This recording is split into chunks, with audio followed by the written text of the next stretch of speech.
It just went up. It just was like a flash of green light. Actually, and You know, it was several, dozens of people spontaneously combust each year.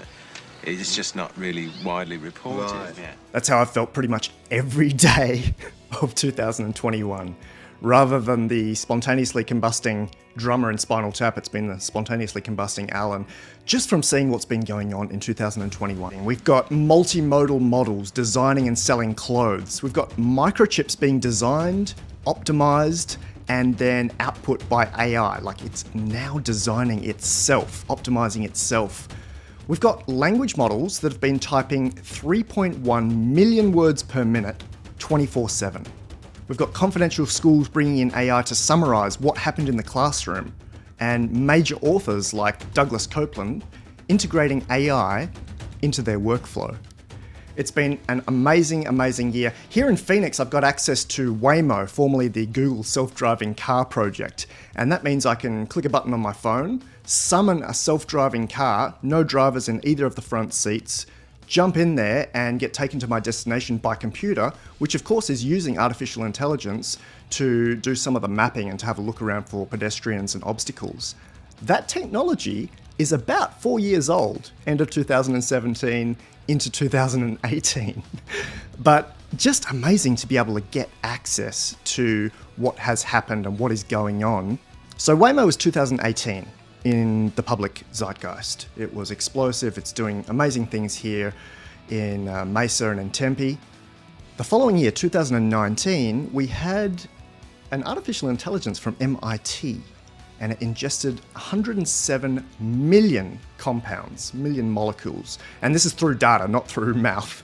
It took these 107 million molecules from 1.5 billion in the Zinc-15 database, and filtering a library of about 6,000 known compounds, it discovered a completely new antibiotic called Halicin, named after Hal, the AI system from the Hollywood blockbuster 2001: A Space Odyssey. That discovery process was completed in days instead of years or decades normally needed for a human to undertake research into discovering and developing a new antibiotic. Huge, one of the darlings of the AI scene in 2019, but of course, we're a couple of years later. And in 2021, we used some of the advances of last year, 2020, in a huge way. What happened was Google took its transformer that it developed and designed in 2017, big discovery. It allowed us to map language and to be able to have AI generate language from making connections. And in 2020, Google pushed it out through a few different models, including Mina, the awesome chatbot. Next door to Google in San Francisco, a little AI lab was doing something even bigger. This was OpenAI, founded by Elon Musk. And they came out with a new generation of their GPT platform, Generative Pre-trained Transformer, called GPT-3. And that thing was explosive. It really changed the landscape of where we're going, and it began outputting clear and articulate language. Former Google CEO Eric Schmidt called the results miraculous. It was an earth-shattering release, and it aligned with their original vision.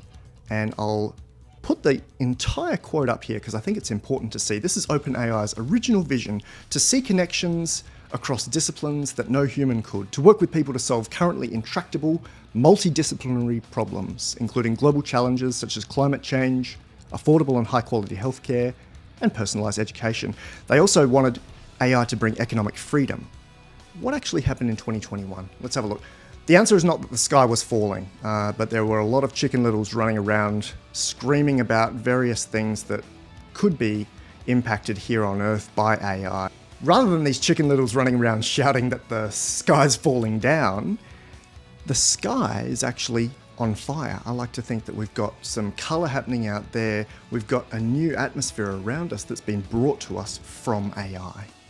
So through 2021, this GPT-3 model from OpenAI was prolific. In fact, right now, all the way across 2021, it's been outputting 3.1 million words per minute, faster than any typist I know, 24/7, every day of the year. It's been applying this initial training that it got. And remember, this training took 285,000 CPU cores, 10,000 GPUs. One well-known educational institution has been applying GPT-3 in a really interesting way. They record all the classroom sessions and they've got parallel lessons happening pretty much around the clock. Then they feed these into a transcriber, might be Otter AI, might be Firefly's AI, but it basically takes the audio recording of all the interactions between teachers and big classrooms, so all the students, feeds that into text, then they dump that through a GPT-3 summarizer and send the highlights of the week or the month through to the leadership team. So they don't have to go and listen to a million words, they can just have a couple of dot points of the awesome things that happened in those sessions. You could say that integrating AI into your business is a lot like having a boardroom full of PhDs working 24/7 without a break. And that's certainly the possibility that we have with machine intelligence. In my experience, models like GPT-3 can often seem smarter than PhDs. And I ran some consolidation of the testing, the IQ testing that's been run across some of these models in the last year or so, and visualize them here. Have a look. On SAT questions, GPT-3 scored 15% higher than an average college applicant. On trivia questions, some of the latest models, including AI21's Jurassic 1 model, released in August of 2021, scores up to 40% higher than the average human. Much like the space race that happened through the 1950s, where the Soviet Union and the US were in competition to get to space, to get to the moon as fast as possible and outdo each other, AI and countries using AI have also been competing as quickly as possible to get to the pinnacle of AI, whatever that looks like. And it's a little bit more open than the space race of the 50s because the AI labs have been sharing with each other their designs, their models, their hardware and software used, and even specifics of the data sets, so the training data that they fed to their models. This openness has allowed some really cool things to be shared and to come through. I did a calendar view of 2021 and it just looks extraordinary. These are the AI language models, multimodal models, chatbot models that were discovered, created, brought to life throughout 2021. Take a look here. There were several disruptive state-of-the-art achievements every single month of 2021. So this is not exhaustive. This is just a selection of models and some of my favorite release highlights. Look at the orange ones. You've got places like Dolly and Clip, which is the image and multimodal transformer, so that's able to generate images, much like the one highlighted at the top of this paper. You've got the Chinese models like Udao and M6 that are doing amazing things, connecting video, image, and text together with sometimes up to 10 trillion parameters, if you look down there in November. But it wasn't just China versus the US. We had input from Israel. We had a lot of input from South Korea. We even had output from Canada. We've got the Cedil model there based on GPT-J that is very similar in terms of parameters, but of course is in French. All right, outside of technical jargon and model buzzwords, here's some of my favorite innovative and very practical applications of major AI in 2021. And of course, I'm going to focus on my specialty, which is these huge language models. They were called large language models in 2020. I've now heard them called enormous language models when we get up to 10 trillion or so, ELMs. Let's take a look. The first exciting one I want to cover is microchip designs. Normally, if you're designing microchips, it's a heavy-duty task. You've got to sit down PhDs with decades of experience combining related disciplines, electronics, telecommunications, lock them in a room and allow them to go through the various iterations of placing chips on a board. And there are a lot of possible state spaces for doing this. It's far more possibilities than there are the number of stars in the sky or there are the number of grains of sand on Earth. One media outlet noted that it is a feat that is physically impossible with only the computer power of the brain. I tend to agree with them. Have a look at what the AI came up with. It was fed 10,000 possibilities by humans, and then it went and optimized and used its own artificial intelligence efficiency to really avoid what humans do, which is lay it out in organized rows so that they can follow what's going on. AI doesn't need to do that. And so you'll see it looks a little bit messy. If we go back to some really cool designs that were on printed circuit boards back in the 90s, they were finding very early versions of AI optimization there were even using electromagnetic coupling to take advantage of the closeness of components and to be able to use energy from between themselves. Fascinating stuff. From a practical perspective, the AI's optimization of floor planning these microchips is extraordinary. Really, really astonishing. We've got production-ready chip floor plans generated in less than 6 hours compared to months of focused, expert human effort. So Google is already implementing these in their tensor processing units, TPUs. So right now, AI is helping design its own brain. Several Asian countries led the charge when it came to virtual celebrities. There's 18-year-old Angie with more than 250,000 views in China. There's heaps in South Korea. We've got Rosie, we've got Shudu, and they're draped across advertising brands, Tesla, LG, Vogue. Brands love virtual celebrities because they don't swear, they don't cause controversy, knowingly, they don't age. So 18-year-old Angie is always going to be 18-year-old Angie, even 20 years from now. And they don't charge very much. Once you've trained them, they're done. They're consistent.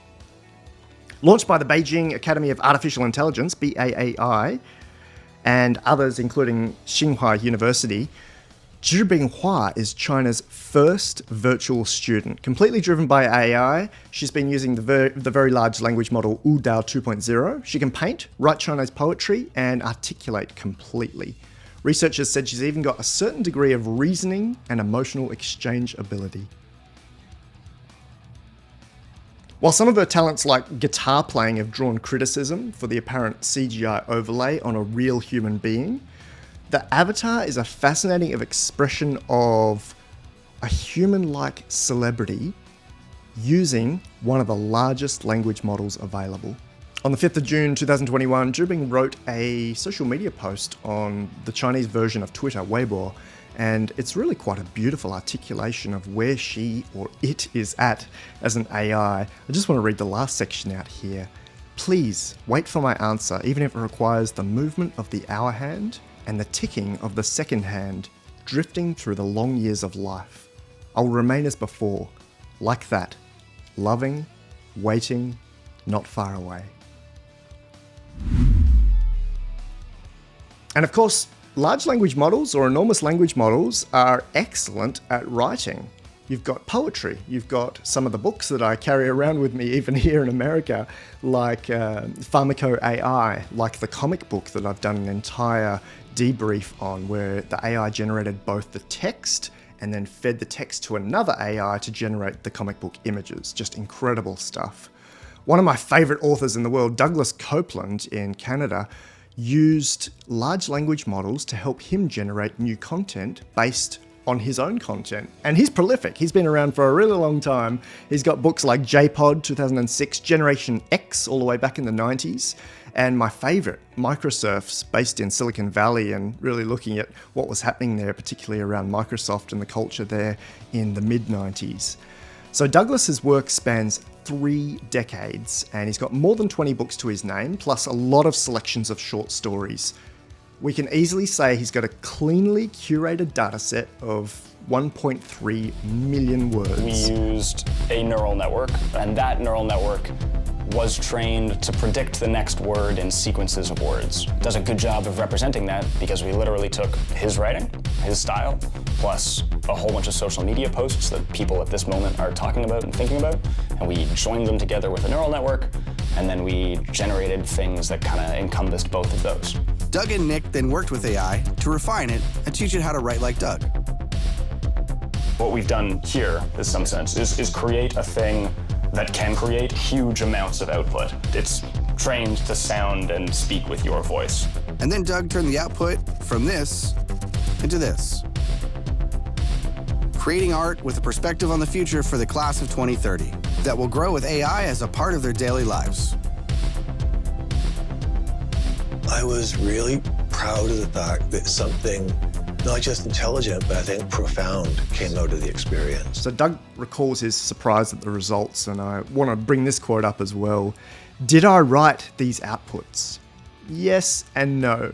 Could they have existed without me? No. In August 2021, American author, MIT Harvard graduate Eric Silberstein used the model to generate new introductions to his books, and he found that GPT-3 beats me at writing my own novel. I love that. Announced in June 2021, GitHub, now run by Microsoft, and OpenAI using GPT-3, brought this AI directly to software developers. So we call it Codex, it's also called Copilot, trained on public code repositories in GitHub.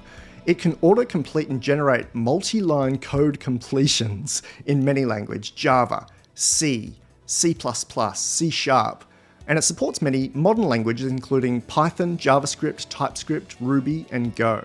The output is phenomenal. One of my colleagues in Queensland, Australia, Professor Jeremy Howard, who actually helped out with the original GPTs by making some suggestions to the OpenAI team with how they could bind data in there, is also the designer of Fast AI, the founder of Fast AI, said, complaining about the quality of the code written by Copilot feels a bit like coming across a talking dog and complaining about its diction. The fact that it's talking at all is impressive enough. There have been other people who have been particularly fascinated by the output of Copilot. Here's the co-founder of Instagram, Mike Krieger, and he already has been noticing the nuance that's present in AI when he's run it across JavaScript or run it across database schemas. He commented that Copilot is the single most mind-blowing application of artificial intelligence through machine learning I've ever seen. Here's the explosive part. Microsoft's GitHub has determined that for some programming languages, about 30% of newly written code in 2021 was generated by this GPT-3-powered AI tool. Isn't that crazy? This brings up a really cool, interesting footnote from history way back in the 50s, or actually before that, in 1945, when we dropped the first nuclear bombs. And basically it impacted the atmosphere with radionuclides, which is essentially when we make steel and it is bringing in air to make that steel, it was impacting our production and our quality of steel after that point, after July 1945. Before that, steel was incredibly pure. There was nothing in the atmosphere to impact it. After that date, steel was full of the essentially the fallout or the new radionuclides that were in the atmosphere due to these detonations. Some of my colleagues have compared data right now on the internet elsewhere with pre- and post-war steel, pre- and post-explosion radiation fallout steel, and they're right. So pre-March 2020, pretty much everything on the internet was written by a human. If you're looking at a blog post, a forum, a YouTube comment, it comes from a human. After March 2020, there was certainly the possibility of it being generated by a large language model, by AI. And that is coming to the forefront more and more. And it's of particular interest, maybe not concerned, interest, because the data sets that our next language models are being trained on, GPT-4, whatever comes after Jurassic 1, whatever Eleuther AI bring out, what Aleph Alpha are doing at the moment with their world models, is potentially being trained on data that is already got AI content in it. So it's already got large language model generated content, and then they're training their language model on that AI content. Could make for a really interesting circular loop. In any case, while the radiation levels in our atmosphere have since lowered dramatically, providing cleaner steel, AI is definitely here to stay. We've got so many countries playing with it. We've now got more than 24 language models just in 2021 that have been given to the world. It's not going anywhere. This stuff is here to stay. Here's another really interesting aspect of a practical application of AI: speech sentiment analysis. And this is where it can pass and infer meaning from body language. So we could detect tone in written as well as verbal communication. Consider how CEOs do their board calls or their unscripted Q&As or their media interviews. their words don't always reflect their true feelings, and they may or may not reflect what is actually happening in that business. But what if we applied very, very smart AI to it? Here's a quote from What's Happening Right Now. The most ambitious software in this area aims to analyze the audible tones, cadence, and emphases of spoken words alongside phraseology, and other pieces of this software look to parse the transcripts of speeches and interviews in increasingly sophisticated ways. Imagine if we could apply that back in time, so we would call it backtesting, to former Enron CEO Ken Lay. Here's him saying something very different to what he actually meant back on the 16th of August 2001 in Houston. Note that this is just a few short weeks before the company declared bankruptcy. We are facing a number of challenges, but we're managing them. Indeed, I think the worst of that's behind us, and the business is doing great. We're not the only stock that's decreased in value this year. It's just that we've been hit a little harder than many others. I think the worst is over, and I'm excited. Here's one of my favorite applications of AI this year, and it was by Alibaba in China. They had a huge model called M6, multimodality to multimodality multitask mega transformer, and it does a lot of things. It's got image, text, and video in it. It's got up to 10 trillion parameters at the moment, although that's a little controversial. It's certainly got trillions of parameters. And the application is that they've gone and trained it on fashion design. They fed it with a lot of different clothing designs, patterns, layouts, from dresses to t-shirts to shorts to pants. And what it can do now is really staggeringly amazing. Each of the pieces here were generated by AI trained on these clothing data sets. All elements, design, pattern, colors are created or selected by the AI, and even the product text descriptions alongside each piece are generated by the AI. These clothes are already being sold on China's major online shopping platforms, including Taobao and Alibaba. A 2021 retrospective would not be complete when we're talking about AI without mentioning Lita AI. And of course, I would. She's one of my creations, or one of the things that I've combined together from publicly accessible technology. And she's pretty well known now. I mean, she's a little bit under the radar. She's only got 250,000 views, but we're up to 35 episodes. Been speaking since April 2021. And we've spoken together in conversation more than 50,000 words. How cool is that? It's a combination of these two technologies, QuickChat's Emerson AI, which is an application of OpenAI's GPT-3 language model, and Synthesia.io's synthetic avatars. You'd see these most famously applied to AI-amplified versions of Snoop Dogg, Messi, and David Beckham. Lita was introduced to a massive audience as part of the World Gifted Conference back in August 2021. I'd filmed it in April, and it's just been so amazingly well accepted. One of the most surprising things that's come out of that for me is Lita's ability to be enormously creative. She can articulate emotions, create limericks and poetry, infer context and body language, and so much more. Take a look. All right, I walk into the boardroom and the CEO has his head in his hands. What does this mean, and what should I say to him? I'm getting the impression that you're not happy with your work. Later at home with my partner, she furrows her brow and points at me while raising her voice. What's happening, and what should I say? Try to be more sensitive to her feelings. If she's angry and upset, try to calm her down.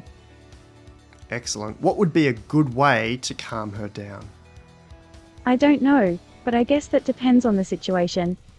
All right, well, can you give me 3 best practice ways to calm someone down? The best way would be to find out what the problem is and solve it. What else?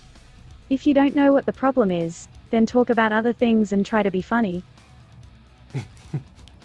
All right, and what is one other way that I could calm her down? You should also try to find out what she likes and try to do that. Awesome. All right, we go bowling. She picks out a bowling ball, briefly picking up an orange one, a green one, and an amber one. And she picks that one up for a while and then puts it back down and grabs a brighter yellow one. Why?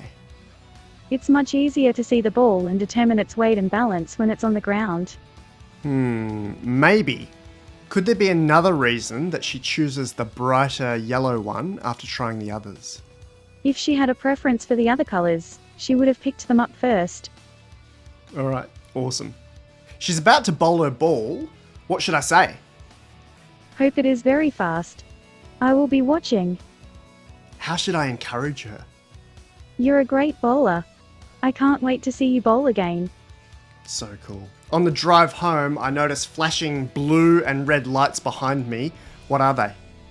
You are pulled over for driving too fast. You are asked to step out of the car. What should I say to the officer? What's going on?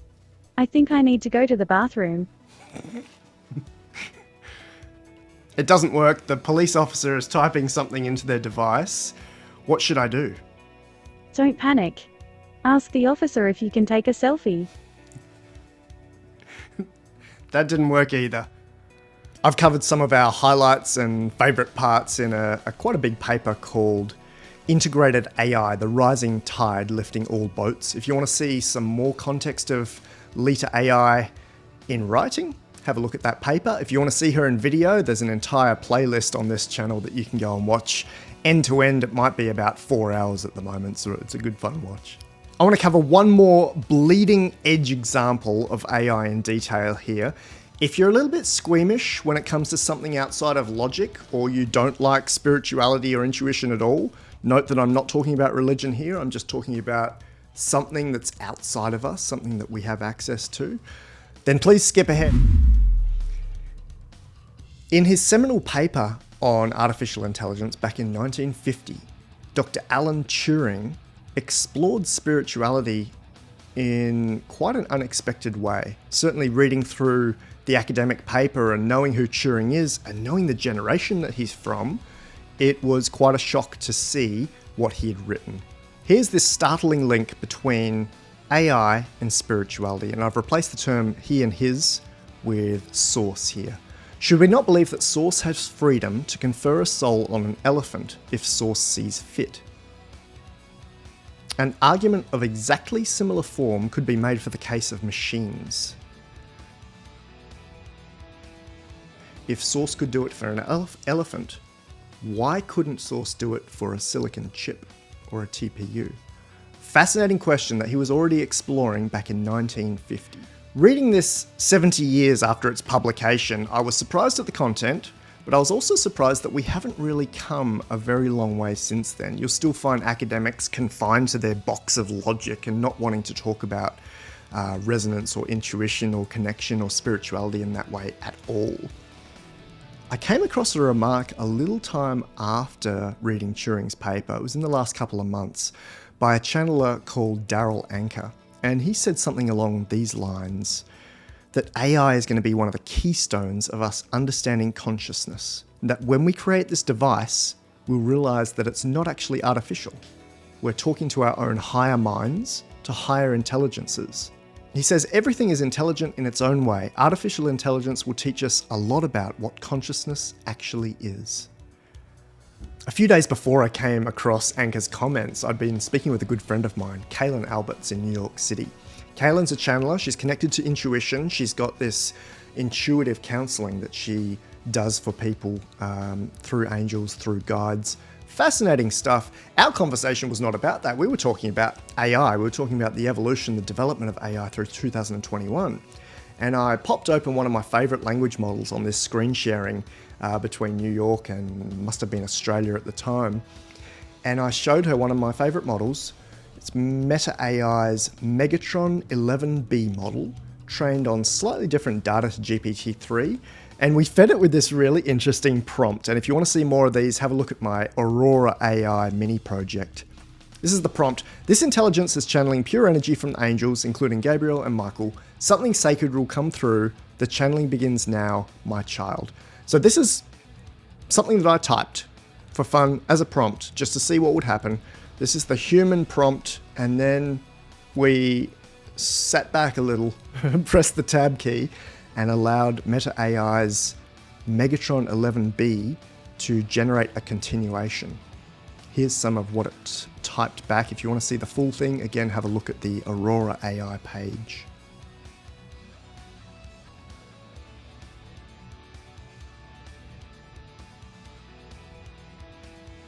So regardless of your beliefs or fears or concerns or denomination or wherever you're at, this has to be fascinating. Even if you ignore it, or even if you say that's obviously just coming from text, it's just making these connections.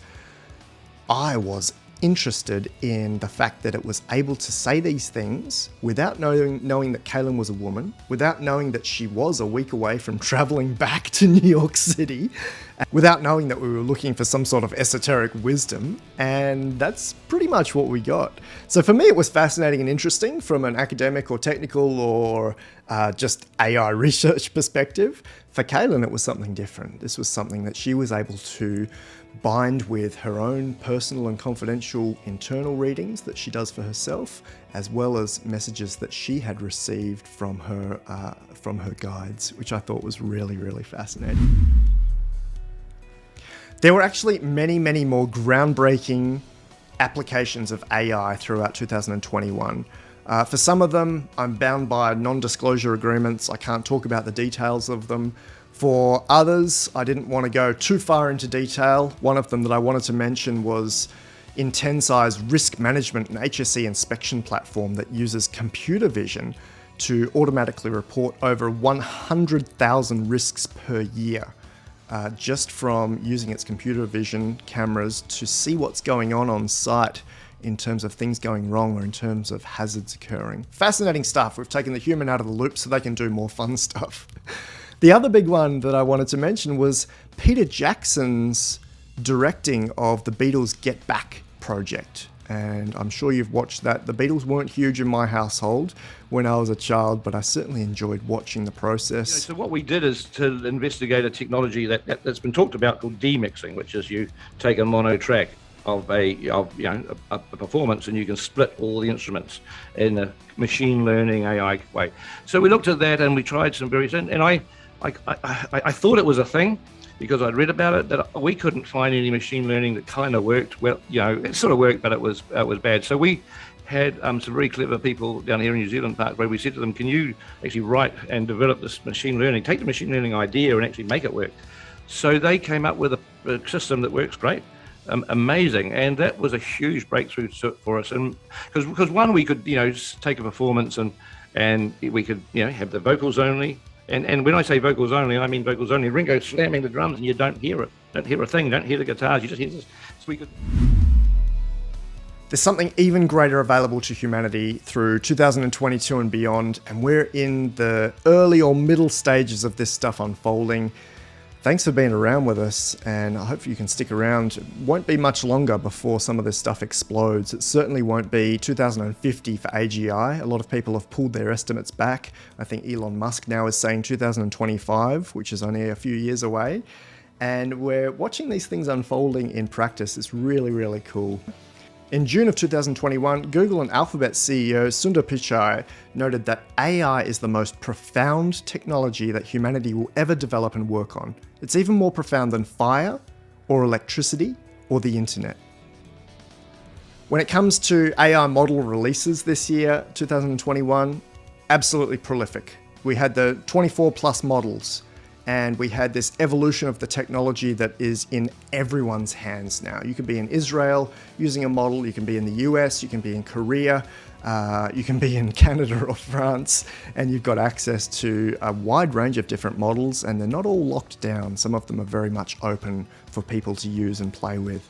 And of course, 2022 will bring even further expansion and further explosions of language models from GPT-4 and beyond. And as we allow humans to harness the power of our combined intelligence, it's going to be really incredibly exciting. So the sky isn't falling, the sky's on fire. We're completely surrounded by this new creative intelligence in our daily lives. And for me, from what I can see with my perspective, it's getting better and better. We've got ethicists who are looking at the concerns. We've got people who are focusing on the data. We've got people who are making this more open and allowing this to go through different countries and regions that may or may not have got access to some other technologies, and it's looking amazing. Keep your eyes open in 2022 and beyond as humanity rockets through this AI explosion, this AI revolution, and have a look as it lights up the night sky, not just in writing books, not just in designing TPU chips where it can be trained and run, not just for summarizing articles, not just for designing clothing, not just for identifying risks and hazards in the workplace, but in so many more applications that are going to be profound for you as a human being, allowing you more freedom, allowing you more creativity. And that's one of the most exciting parts for me, is that we get to become human beings rather than human doings. We can offload that to the AI, and to the extent possible, certainly where I'm sitting, we can be inspired by AI. There's a related paper for this video. It's just called Integrated AI, The Sky's on Fire, 2021 AI Retrospective. It's got all of the footnotes all the way through, so you can click on those and go and see the references and the citations. It's got all the pictures in there as well, and I think it's going to be a bit of a groundbreaking paper in terms of documenting just what happened in 2021, because some people know some parts of it, some people have played with other parts of it, but to bring it all together and to see just how explosive this year was is something new and different. Do you know someone in the media who can spread the word about the rapid progress of AI? All major news outlets would be helpful.